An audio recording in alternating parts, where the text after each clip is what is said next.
So if you did not get your account, the session will be recorded starting now so that you can see all of the tips and tricks as you move forward. You can look at this. There's also a GoFormative second session for people who might have seen this, or you think this might be a little too elementary and you're looking for some more advanced topics. That's happening in the next section.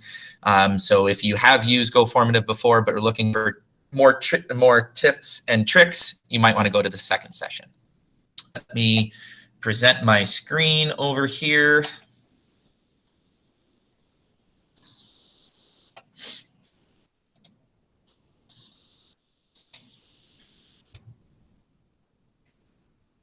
And give me a little thumbs up if you can see that.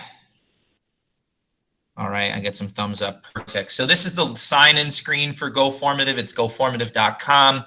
Hopefully, like I said, you've set up your account or have that to log in. We're just going to log in. We're always going to log in with Google. And you're going to tell your students that as well. Anytime that they're going into GoFormative, you're going to want to be logging in with Google.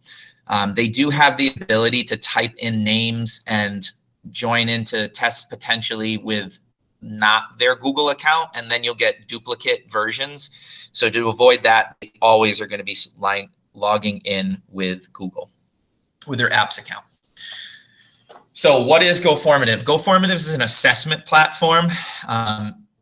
It doesn't auto-generate questions for you.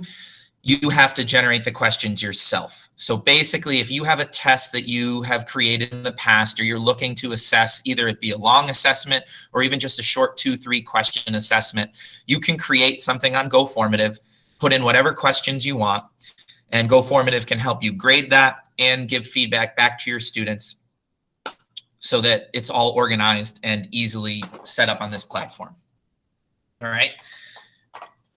Up here at the top, you kind of have your navigational bar.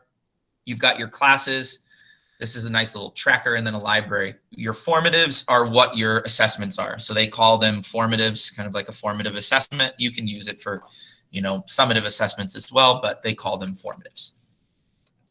Starting here, I think, is probably the best, talking about classes. The nice thing about formatives is it syncs to your Google Classroom. So when you want to make your classes, you can come into the classes bar, Google Classroom sync, choose your account, and it will pull up all of your Google Classrooms. And so you can include every one of your classes or whatever particular class you want and make classes. So I already have all my 10 sections created. When you're in here, you can see what students are included in each section.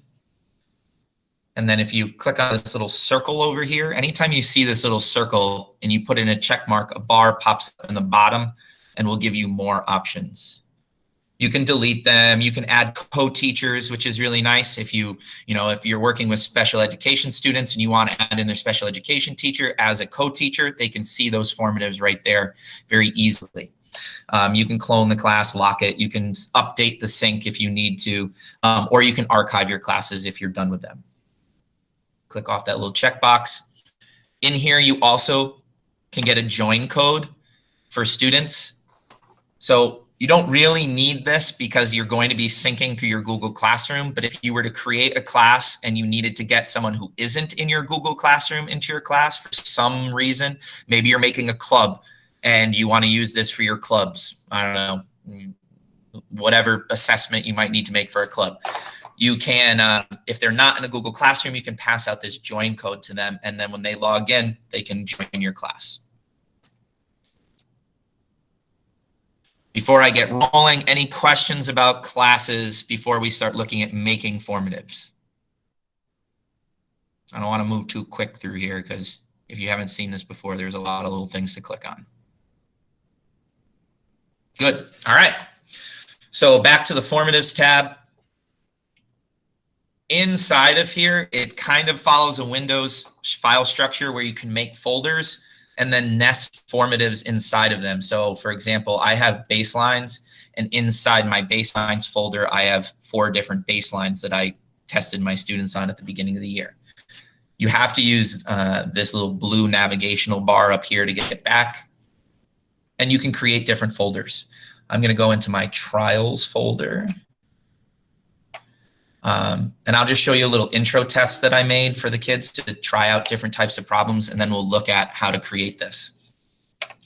So inside of formative, there's lots of different types of questions. There's short answer questions, numeric questions, show your works, multiple choice, and multiple selection, lots of different varieties. When you're creating those, this is what it looks like from the teacher side.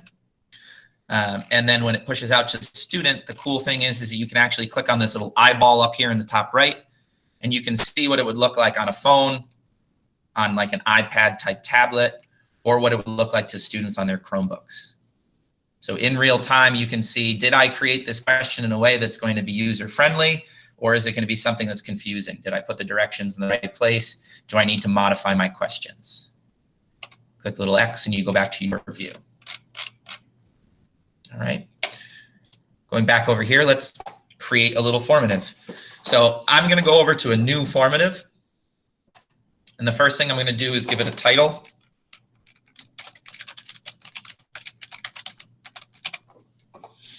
All right. So once you title it, it live changes the title. You don't have to click save. It just auto saves. Clicking the plus sign will allow you to create questions. And again, like I said, there are a ton of different types of questions. The blue links over here are the different types of questions. The red links are for if you wanted to put in content for students to look at while they're taking a test. Say, for example, you wanted them to listen to an audio recording before they answered questions. You could insert an audio. You could insert images or text blocks, videos, etc. Or just make a question. So I'll pick the easiest one first, I think, which is just a multiple choice question. If I can actually find it, there it is, bottom. Once you've selected that, you can start typing whatever type of question you want. What is the best type of animal? Down here, you're going to add in your options. Cats, dogs, unicorns, ferrets. Hopefully I spelled ferrets correctly. And then you can indicate which one is the correct answer. You can randomize the order of questions. And you can indicate a show your work for any of the types of questions. So for example, if you wanted them to show work on this multiple choice, you can put that in there. You also can, for any question, put in a point value. So, you can make this worth 10,000 points. From here, we can click the plus sign to add more questions, a different type of question, or if we wanted to have a very similar question, we could actually just copy that question down and make another multiple choice. So if you didn't want to have to change all of the different lines or whatnot, you could just retype all these types of questions. What is the worst animal? And you can change that to, I don't know, ferrets. And so there you go. You've got your next question made. Some other types of questions that are pretty common, multiple selections. Pick 3 of the best. And you can put in different choices that then when they see this as a student are going to be picking the 3 best. Hopefully they pick unicorns as the best animal and ferrets as the least. You can kind of see what it looks like there as a teacher. True or false questions. We also have short answer questions. So here you can add correct answers for your short answers. It will allow you to type in multiple words, but these might be things you have to go back in and grade manually, and we'll talk about grading in a second.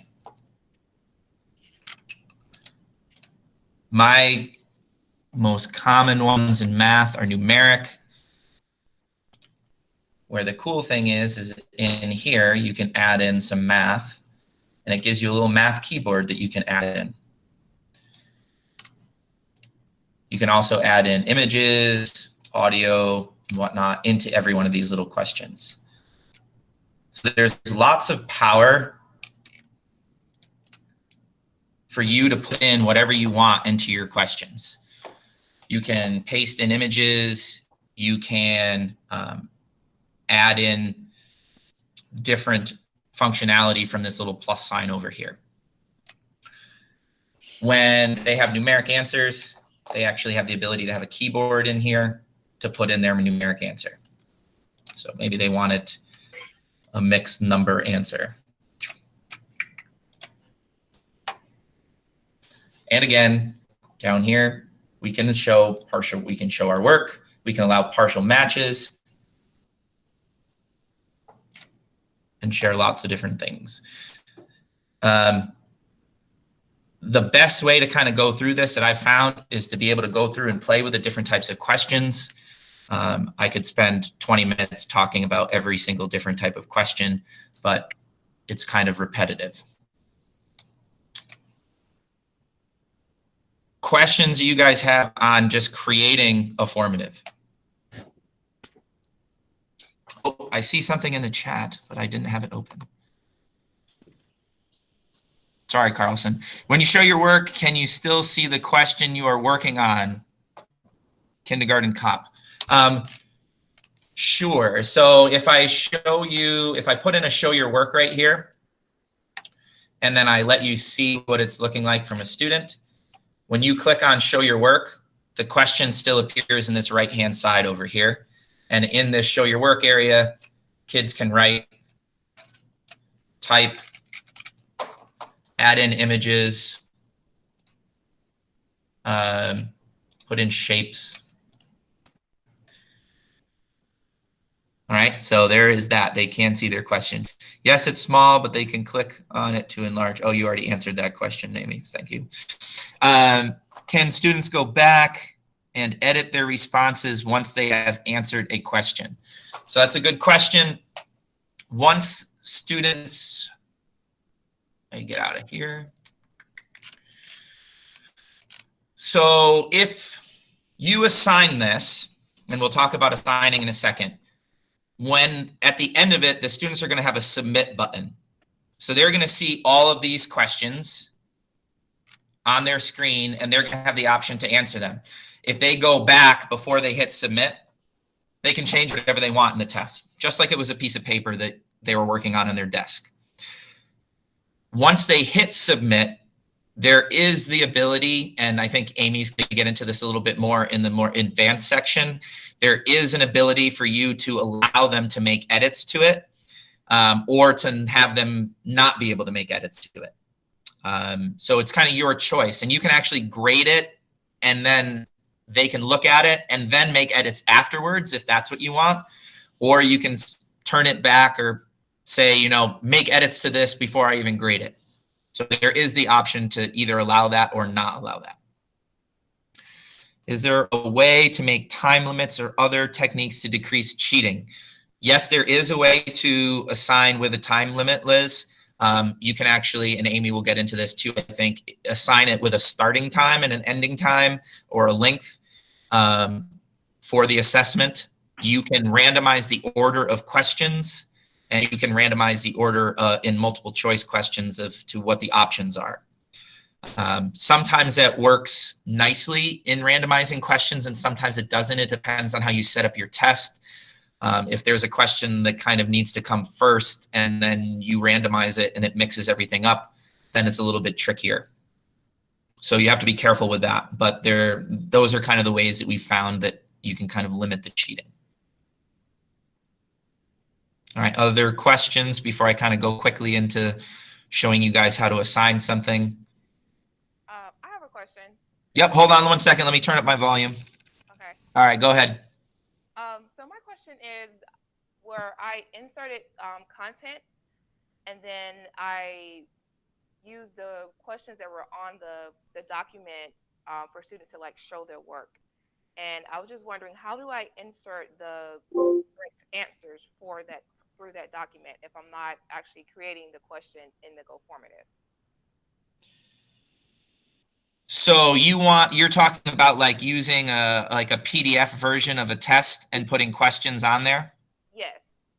So when you put the questions on there, you're going to select the type of question that you want them to take. So if it's like a multiple choice question, you would set up the answers just like you would if you were making a test from scratch. And you would indicate where that question is, and then it can auto grade. If it's more of a long answer question, then you're going to have to go in and grade it by hand because it doesn't do well with grading like, math calculations that they're writing down. Okay, and is that the same for if I choose the show your work option? The show your work option will always be something you're going to have to look at. It can't grade that window. I mean, it doesn't recognize handwriting or anything like that. It can only grade things where you can put in a correct answer, a multiple choice, a true, false, short answers with very specific wording. Because if the answer is different, if the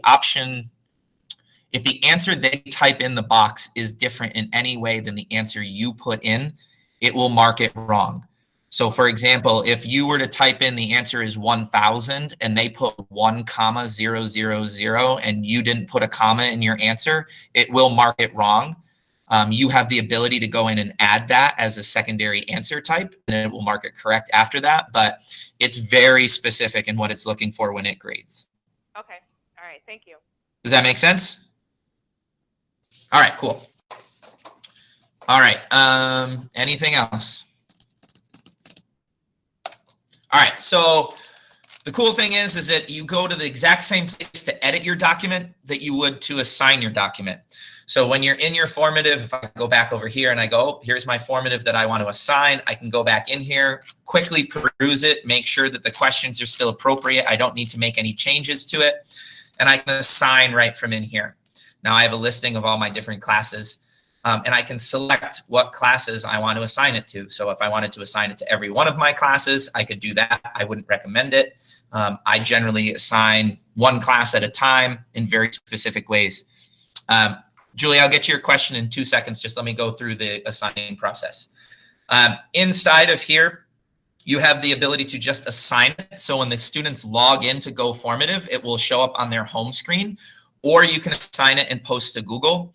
We have found in the math department that sometimes that leads to some confusion for the students, in that if you post it to Google, they can log in without using their apps account, and that creates kind of a double test on a kid, and it can be confusing.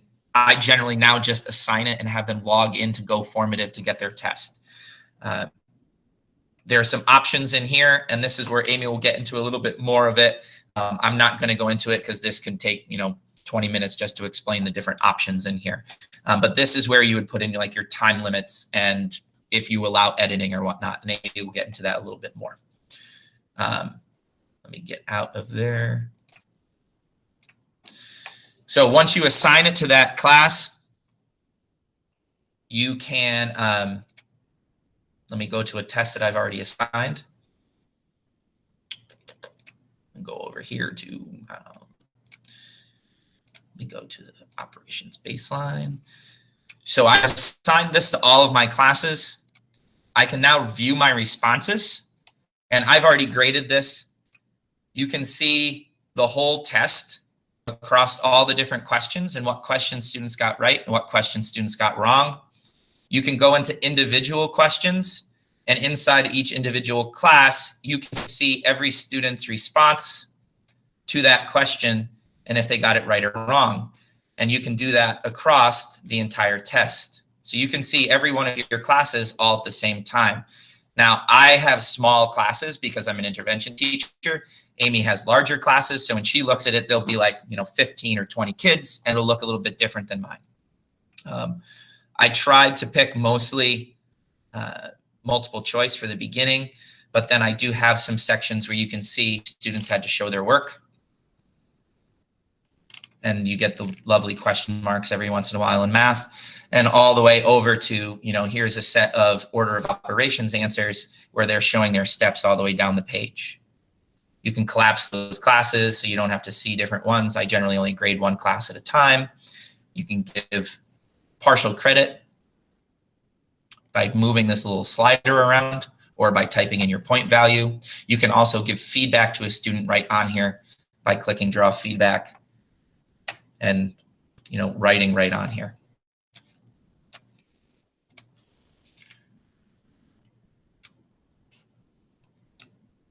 Oops. Yep.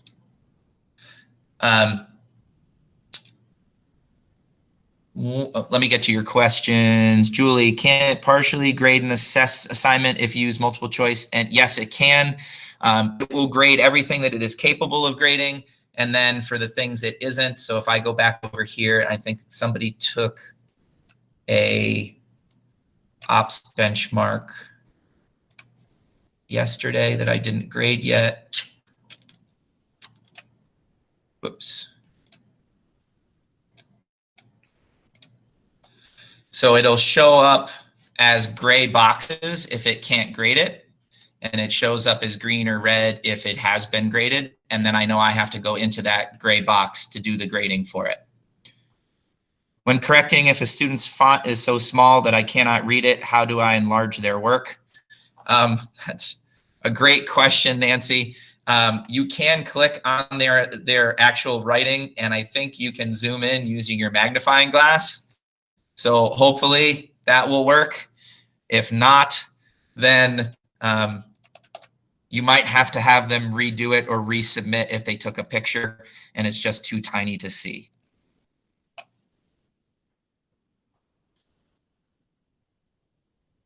Other questions? So I threw a lot of information at you in here. I don't want to go too much farther than that because I think this is pretty much, we've looked at a little bit of grading, and Amy might be able to get into that a little bit more. And we've looked at a little bit of the creation part of things. And that's kind of where you're going to start. You're going to create your classes, make an assessment, assign it, grade it. And then Amy will talk about how they can see it in the advanced session. All right, we have about 1 minute until the next session breaks transition. Any questions? Hopefully this is useful. The math department really loves GoFormative. It seems to have been kind of the answer to our prayers for an assessment platform that allows us to test from home. If you have any questions, feel free to email me or come see me at any time. I'm always willing to help. And if you need more info, head over to Amy's session next. All right, so thank you and adios. Enjoy the rest of Appy Hour.